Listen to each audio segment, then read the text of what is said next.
Hey, Menopause Metabolism Makeover Group. I want to discuss this week about how to kind of come into the holidays.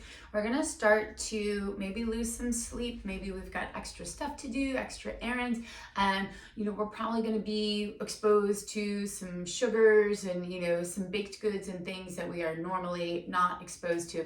And I was thinking about this. I'm like, how do we present this? I was like, this is kind of like Gremlins, right? When the Gremlins got wet, right? Like this is like it's chaos, right? So when you are, coming up on menopause, in menopause, even slightly after, till you're kind of like out of the woods there, and then there might be some other, things individual to you that you're still experiencing.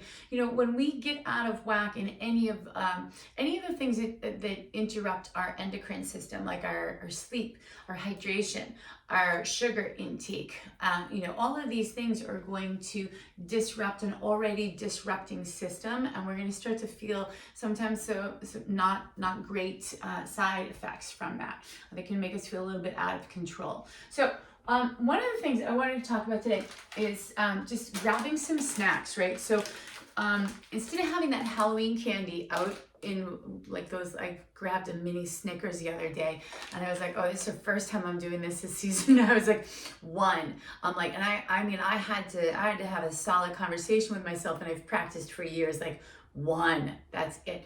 Because that super sweet in those candies, it's usually high fructose corn syrup and other corn syrups, is very sweet.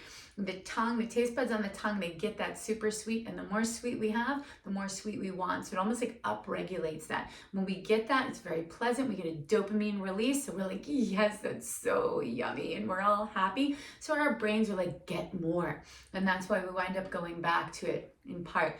That mechanism is reinforced by a dopamine cycle. So if we can first practice being like one, right? Put the brakes on like a dog. Don't go back in. But also, how do you solve a problem? Don't get it in the first place. So you can avoid that. And I just did another segment on the kitchen about so you're just making trail mix and leaving some trail mixes.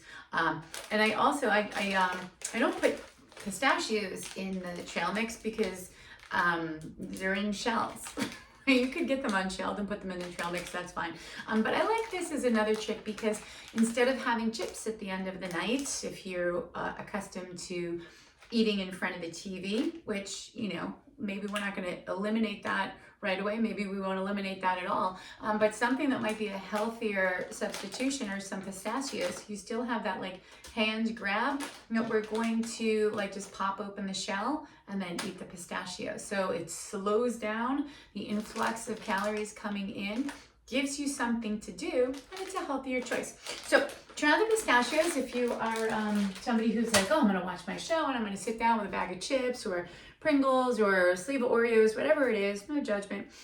This will help you get a little bit more nutrients into that snack. And before I wrap up this topic, I will tell you that, we're so conditioned, when we go to movies, right? We're like, oh, you gotta get a snack. And I mean, they win on that, right? They totally have convinced us that you can't watch a movie without eating food, which is, if you stop and think about it, like insane, right? Like that's not true.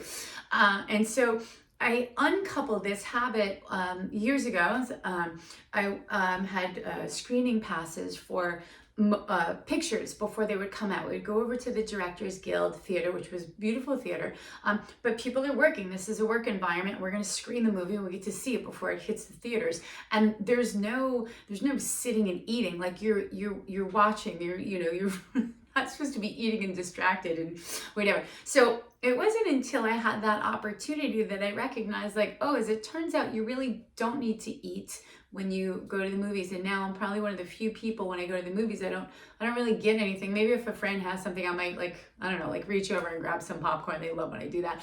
But it's not natural to me anymore because I spent a few years uncoupling that habit. So if you're somebody who, gets in front of the TV, they're like, oh, I want to eat my stuff, it can be done. So maybe you get something in its place first, something a little bit healthier. And then, and then maybe we just uncouple it all together. Maybe we just drink water. And then we don't even drink water when you go to a screening. It's just like you're going in. So we don't need to go hardcore straight away, but just some tips. If you come up with some more tips on your own, you want to share them in the group, please do, because I think this is something that's quite common that people struggle with at the end of the evening, especially if you haven't taken in enough calories earlier in the day and your body's kind of screaming for calories. So there's another solution to that too, right? So maybe some more calories earlier in the day. But if you do have some good healthy tips for the end of the night, please do share with the group.